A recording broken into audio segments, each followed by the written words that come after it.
سيقول السفهاء من الناس ما ولاهم عن قبلتهم التي كانوا عليها قل لله المشرق والمغرب يهدي من يشاء إلى صراط مستقيم وكذلك جعلناكم أمة وسطا لتكونوا شهداء على الناس ويكون الرسول عليكم شهيدا وما جعلنا القبلة التي كنت عليها إلا لنعلم من يتبع الرسول ممن ينقلب على عقبيه وإن كانت لكبيرة إلا على الذين هدى الله وما كان الله ليضيع إيمانكم إن الله بالناس لرؤوف رحيم قد نرى تقلب وجهك في السماء فلنولينك قبلة ترضاها فول وجهك شطر المسجد الحرام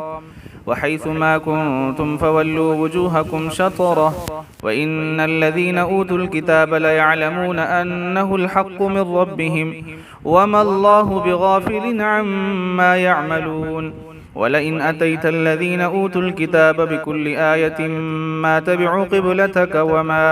أنت بتابع قبلتهم وما بعضهم بتابع قبلة بعض ولئن اتبعت أهواءهم من بعد ما جاءك من العلم إنك إذا لمن الظالمين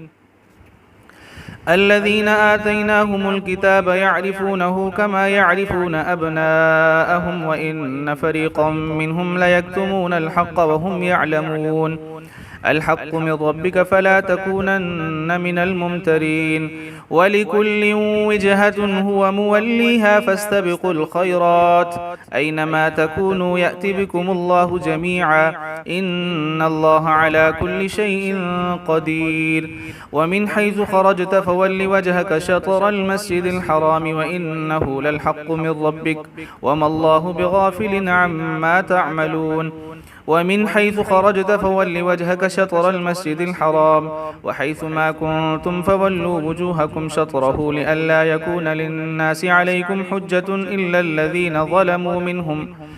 إلا الذين ظلموا منهم فلا تخشوهم واخشوني ولأتم نعمتي عليكم ولعلكم تهتدون كما أرسلنا فيكم رسولا منكم يتلو عليكم آياتنا ويزكيكم ويعلمكم الكتاب والحكمة ويعلمكم ما لم تكونوا تعلمون فاذكروني أذكركم واشكروا لي ولا تكفرون يا أيها الذين آمنوا استعينوا بالصبر والصلاة إن الله مع الصابرين ولا تقولوا لمن يقتل في سبيل الله أموات بل أحياء ولكن لا تشعرون ولنبلونكم بشيء من الخوف والجوع ونقص من الأموال والأنفس والثمرات وبشر الصابرين الذين إذا أصابتهم مصيبة قالوا إنا لله وإنا إليه راجعون أولئك عليهم صلوات من ربهم ورحمة وأولئك هم المهتدون إن الصفا والمروة من شعائر الله فمن حج البيت أو اعتمر فلا جناح عليه أن يطوف بهما ومن تطوع خيرا فإن الله شاكر عليم إن الذين يكتمون ما أنزلنا من البينات والهدى من بعد ما بيناه للناس في الكتاب أولئك يلعنهم الله ويلعنهم اللاعنون إلا الذين تابوا وأصلحوا وبينوا فأولئك أتوب عليهم وأنا التواب الرحيم إن الذين كفروا وماتوا وهم كفار أولئك عليهم لعنة الله والملائكة والناس أجمعين خالدين فيها لا يخفف عنهم العذاب ولا هم ينظرون وإلهكم إله واحد لا إله إلا هو الرحمن الرحيم إن في خلق السماوات والأرض واختلاف الليل والنهار والفلك التي تجري في البحر بما ينفع الناس وما أنزل الله من السماء من ماء فأحيا به الأرض بعد موتها وبث فيها من كل دابة وبث فيها من كل دابة وتصريف الرياح والسحاب المسخر بين السماء والأرض لآيات لقوم يعقلون ومن الناس من يتخذ من دون الله أندادا يحبونهم كحب الله والذين آمنوا أشد حبا لله ولو يرى الذين ظلموا إذ يرون العذاب أن القوة لله جميعا وأن الله شديد العذاب إذ تبرأ الذين اتبعوا من الذين اتبعوا ورأوا العذاب وتقطعت بهم الأسباب وقال الذين اتبعوا لو أن لنا كرة فنتبرأ منهم كما تبرؤوا منا كذلك يريهم الله أعمالهم حسرات عليهم وما هم بخارجين من النار يا أيها الناس كلوا مما في الأرض حلالا طيبا ولا تتبعوا خطوات الشيطان إنه لكم عدو مبين إنما يأمركم بالسوء والفحشاء وأن تقولوا على الله ما لا تعلمون وإذا قيل لهم اتبعوا ما أنزل الله قالوا بل نتبع ما ألفينا عليه آباءنا أولو كان آباؤهم لا يعقلون شيئا ولا يهتدون ومثل الذين كفروا كمثل الذي ينعق بما لا يسمع إلا دعاء ونداء صم بكم عمي فهم لا يعقلون يا أيها الذين آمنوا كلوا من طيبات ما رزقناكم واشكروا لله إن كنتم إياه تعبدون إنما حرم عليكم الميتة والدم ولحم الخنزير وما أهل به لغير الله فمن اضطر غير باغ ولا عاد فلا إثم عليه إن الله غفور رحيم إن الذين يكتمون ما أنزل الله من الكتاب ويشترون به ثمنا قليلا أولئك ما يأكلون في بطونهم إلا النار ولا يكلمهم الله يوم القيامة ولا يزكيهم ولهم عذاب أليم أولئك الذين اشتروا الضلالة بالهدى والعذاب بالمغفرة فما أصبرهم على النار ذلك بأن الله نزل الكتاب بالحق وإن الذين اختلفوا في الكتاب لفي شقاق بعيد ليس البر أن تولوا وجوهكم قبل المشرق والمغرب ولكن البر من آمن بالله واليوم الآخر والملائكة والكتاب والنبيين وآتى المال على حبه ذوي القربى واليتامى والمساكين وابن السبيل والسائلين وفي الرقاب وأقام الصلاة وآتى الزكاة والموفون بعهدهم إذا عاهدوا والصابرين في البأساء والضراء وحين البأس أولئك الذين صدقوا وأولئك هم المتقون يا أيها الذين آمنوا كتب عليكم القصاص في القتلى الحر بالحر والعبد بالعبد والأنثى بالأنثى فمن عفي له من أخيه شيء فاتباع بالمعروف وأداء إليه بإحسان ذلك تخفيف من ربكم ورحمة فمن اعتدى بعد ذلك فله عذاب أليم ولكم في القصاص حياة يا أولي الألباب لعلكم تتقون كتب عليكم إذا حضر أحدكم الموت إن ترك خيرا الوصية للوالدين والأقربين بالمعروف حقا على المتقين فمن بدله بعدما سمعه فإنما إثمه على الذين يبدلونه إن الله سميع عليم فمن خاف من موص جنفا أو إثما فأصلح بينهم فلا إثم عليه إن الله غفور رحيم يا أيها الذين آمنوا كتب عليكم الصيام كما كتب على الذين من قبلكم لعلكم تتقون أياما معدودات فمن كان منكم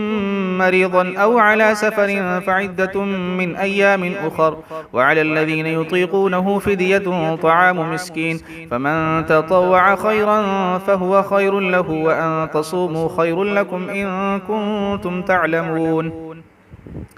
شهر رمضان الذي أنزل فيه القرآن هدى للناس وبينات من الهدى والفرقان فمن شهد منكم الشهر فليصمه ومن كان مريضا أو على سفر فعدة من أيام أخر يريد الله بكم اليسر ولا يريد بكم العسر ولتكملوا العدة ولتكبروا الله على ما هداكم ولعلكم تشكرون وإذا سألك عبادي عني فإني قريب أجيب دعوة الداعي إذا دعاني فليستجيبوا لي وليؤمنوا بي لعلهم يرشدون أحل لكم ليلة الصيام الرفث إلى نسائكم هن لباس لكم وأنتم لباس لهن علم الله أنكم كنتم تختانون أنفسكم فتاب عليكم وعفى عنكم فالآن باشروهن وابتغوا ما كتب الله لكم وكلوا واشربوا حتى يتبين لكم الخيط الأبيض من الخيط الأسود من الفجر ثم أتموا الصيام إلى الليل ولا تباشروهن وأنتم عاكفون في المساجد تلك حدود الله فلا تقربوها كذلك يبين الله آياته للناس لعلهم يتقون ولا تأكلوا أموالكم بينكم بالباطل وتدلوا بها إلى الحكام لتأكلوا فريقا من أموال الناس بالإثم وأنتم تعلمون يسألونك عن الأهلة قل هي مواقيت للناس والحج وليس البر بأن تأتوا البيوت من ظهورها ولكن البر من اتقى وأتوا البيوت من أبوابها واتقوا الله لعلكم تفلحون وقاتلوا في سبيل الله الذين يقاتلونكم ولا تعتدوا إن الله لا يحب المعتدين وقتلوهم حيث ثقفتموهم وأخرجوهم من حيث أخرجوكم والفتنة أشد من القتل ولا تقاتلوهم عند المسجد الحرام حتى يقاتلوكم فيه فإن قاتلوكم فاقتلوهم كذلك جزاء الكافرين فإن انتهوا فإن الله غفور رحيم وقاتلوهم حتى لا تكون فتنة ويكون الدين لله فإن انتهوا فلا عدوان إلا على الظالمين الشهر الحرام بالشهر الحرام والحرمات قصاص فمن اعتدى عليكم فاعتدوا عليه بمثل ما اعتدى عليكم واتقوا الله واعلموا أن الله مع المتقين وأنفقوا في سبيل الله ولا تلقوا بأيديكم إلى التهلكة وأحسنوا إن الله يحب المحسنين وأتموا الحج والعمرة لله فإن أحصرتم فما استيسر من الهدي ولا تحلقوا رؤوسكم حتى يبلغ الهدي محله فمن كان منكم مريضا أو به أذى من رأسه ففدية من صيام أو صدقة أو نسك فإذا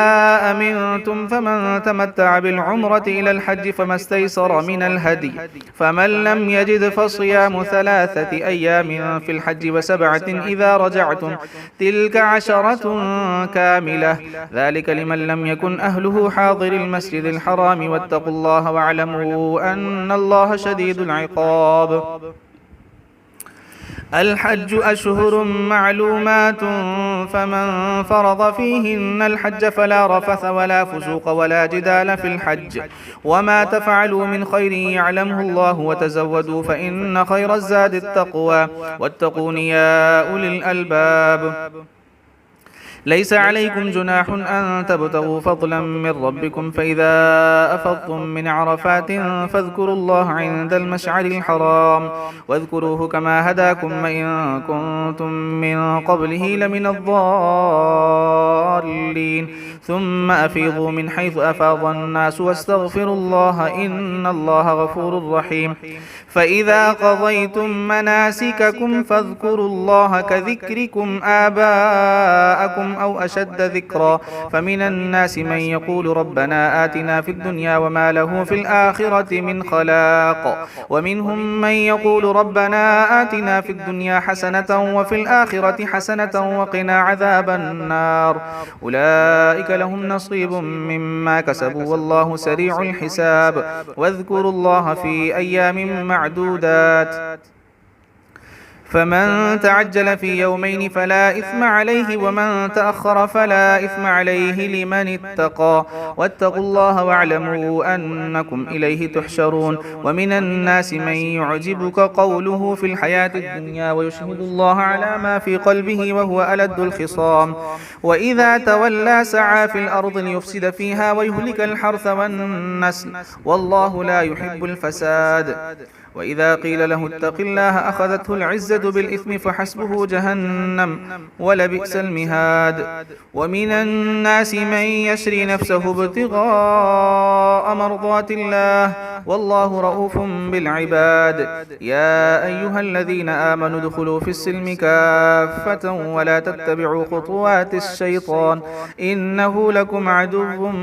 مبين فإن زللتم من بعد ما جاءتكم البينات فاعلموا أن الله عزيز حكيم هل ينظرون إلا أن يأتيهم الله في ظلل من الغمام والملائكة وقضي الأمر وإلى الله ترجع الأمور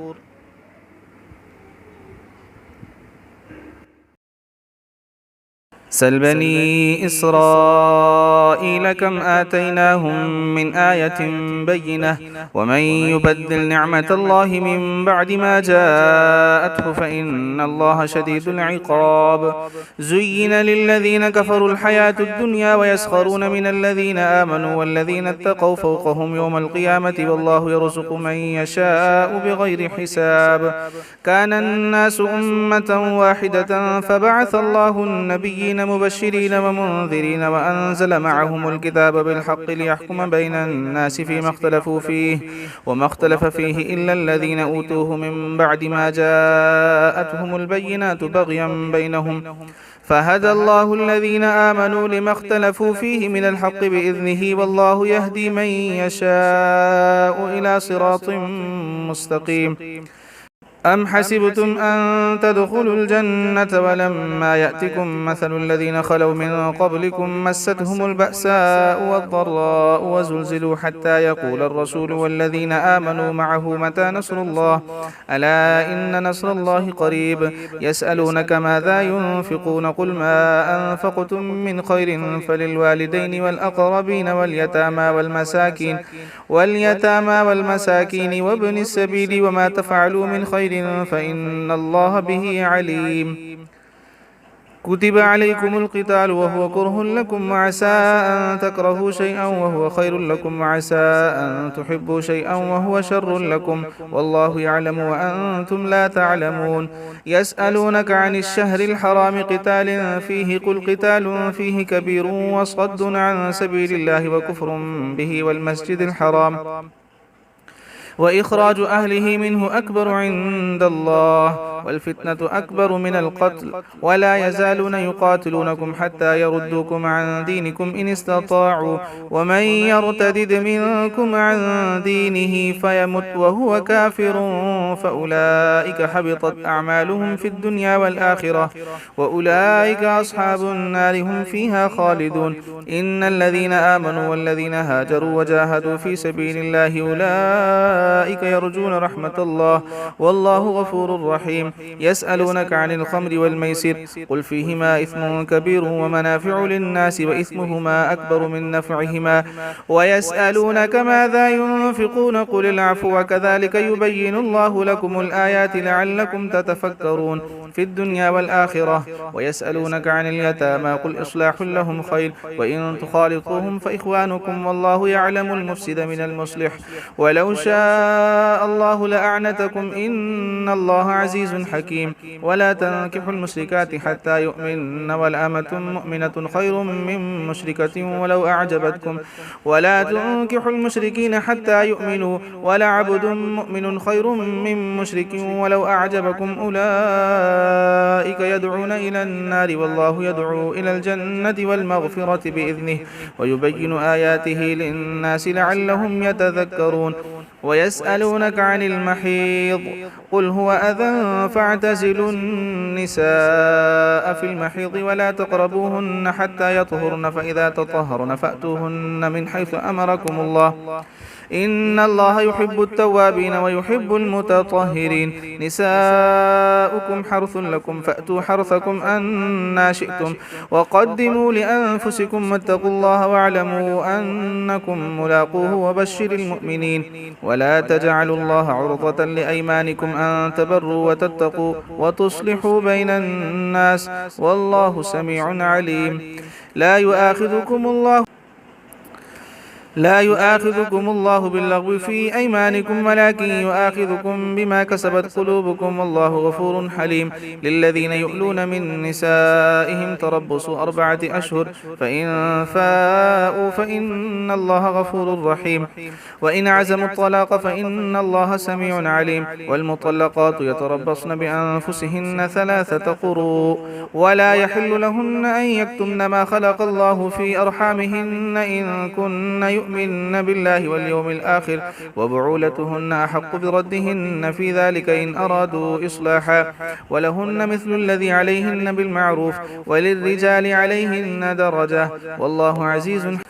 الطلاق 2 فإمساك بمعروف أو تسريح بإحسان. ولا يحل لكم أن تأخذوا مما آتيتموهن شيئا إلا أن يخافا ألا يقيما حدود الله فإن خفتم ألا يقيما حدود الله فلا جناح عليهما فيما افتدت به تلك حدود الله فلا تعتدوها ومن يتعد حدود الله فأولئك هم الظالمون. فإن طلقها فلا تحل له من بعد حتى تنكح زوجا غيره فإن طلقها فلا جناح عليهما أن يتراجعا إن ظنا أن يقيما حدود الله وتلك حدود الله يبينها لقوم يعلمون. وإذا طلقتم النساء فبلغن أجلهن فأمسكوهن بمعروف أو سرحوهن بمعروف ولا تمسكوهن ضرارا لتعتدوا ومن يفعل ذلك فقد ظلم نفسه. ولا تتخذوا آيات الله هزوا واذكروا نعمة الله عليكم وما أنزل عليكم من الكتاب والحكمة يعظكم به واتقوا الله واعلموا أن الله بكل شيء عليم.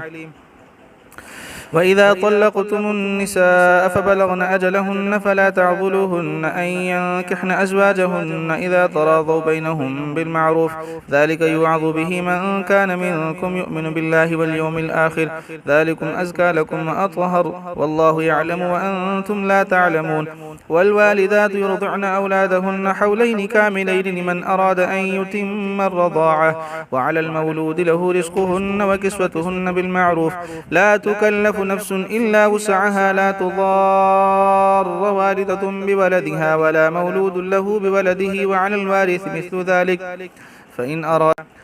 فإن أرادا فصالا عن تراض منهما وتشاور فلا جناح عليهما. وإن أردتم أن تسترضعوا أولادكم فلا جناح عليكم إذا سلمتم ما آتيتم بالمعروف واتقوا الله واعلموا أن الله بما تعملون بصير. والذين يتوفون منكم ويذرون أزواجا يتربصن بأنفسهن 4 أشهر و10 فإذا بلغن أجلهن فلا جناح عليكم فيما فعلن في أنفسهن بالمعروف والله بما تعملون خبير. ولا جناح عليكم فيما عرضتم به من خطبة النساء أو أكننتم في أنفسكم علم الله أنكم ستذكرونهن ولكن لا تواعدوهن سرا إلا أن تقولوا قولا معروفا. ولا تعزموا عقدة النكاح حتى يبلغ الكتاب أجله واعلموا أن الله يعلم ما في أنفسكم فاحذروه واعلموا أن الله غفور حليم. لا جناح عليكم إن طلقتم النساء ما لم تمسوهن أو تفرضوا لهن فريضة ومتعوهن على الموسع قدره وعلى المقتر قدره متاعا بالمعروف حقا على المحسنين. وإن طلقتموهن من قبل أن تمسوهن وقد فرضتم لهن فريضة فنصف ما فرضتم إلا أن يعفون أو يعفو الذي بيده عقدة النكاح وأن تعفوا أقرب للتقوى. ولا تنسبوا الفضل بينكم إن الله بما تعملون بصير. حافظوا على الصلوات والصلاة الوسطى وقوموا لله قانتين فإن خفتم فرجالا أو ركبانا فإذا أمنتم فاذكروا الله كما علمكم ما لم تكونوا تعلمون والذين يتوفون منكم ويذرون أزواجا وصية لأزواجهم متاعا إلى الحول غير إخراج فإن خرجن فلا جناح عليكم فيما فعلن في أنفسهن من معروف والله عزيز حكيم وللمطلقات متاع بالمعروف حقا على المتقين كذلك يبين الله لكم آياته لعلكم تعقلون ألم تر إلى الذين خرجوا من ديارهم وهم ألوف حذر الموت فقال لهم الله موتوا ثم أحياهم إن الله لذو فضل على الناس ولكن أكثر الناس لا يشكرون وقاتلوا في سبيل الله واعلموا أن الله سميع عليم من ذا الذي يقرض الله قرضا حسنا فيضاعفه له أضعافا كثيرة والله يقبض ويبسط وإليه ترجعون ألم تر إلى الملأ من بني إسرائيل من بعد موسى إذ قالوا لنبي له مبعث لنا ملكا نقاتل في سبيل الله قال هل عسيتم إن كتب عليكم القتال ألا تقاتلوا قالوا وما لنا ألا نقاتل في سبيل الله وقد أخرجنا من ديارنا وأبنائنا فلما كتب عليهم القتال تولوا إلا قليلا منهم والله عليم بالظالمين وقال لهم نبيهم إن الله قد بعث لكم طالوت ملكا قالوا أنى يكون له الملك علينا ونحن أحق بالملك منه ولم يؤت سعة من المال قال إن الله اصطفاه عليكم وزاده بسطة في العلم والجسم والله يؤتي ملكه من يشاء والله واسع عليم وقال لهم نبيهم إن آية ملكه أن يأتيكم التابوت فيه سكينة من ربكم وبقية مما ترك آل موسى وآل هارون تحمله الملائكة إن في ذلك لآية لكم إن كنتم مؤمنين فلما فصل طالوت بالجنود قال إن الله مبتليكم بنهر فمن شرب منه فليس مني ومن لم يطعمه فإنه مني إلا من اغترف غرفة بيده فشربوا منه إلا قليلا منهم فلما جاوزه هو والذين آمنوا معه قالوا لا طاقة لنا اليوم بجالوت وجنوده قال الذين يظنون أنهم ملاقوا الله كم من فئة قليلة غلبت فئة كثيرة بإذن الله والله مع الصابرين ولما برزوا لجالوت وجنوده قالوا ربنا أفرغ علينا صبرا وثبت أقدامنا وانصرنا على القوم الكافرين فهزموهم بإذن الله وقتل داود جالوت وآتاه الله الملك والحكمة وعلمه مما يشاء ولولا دفع الله الناس بعضهم ببعض لفسدت الأرض ولكن الله ذو فضل على العالمين تلك آيات الله نتلوها عليك بالحق وإنك لمن المرسلين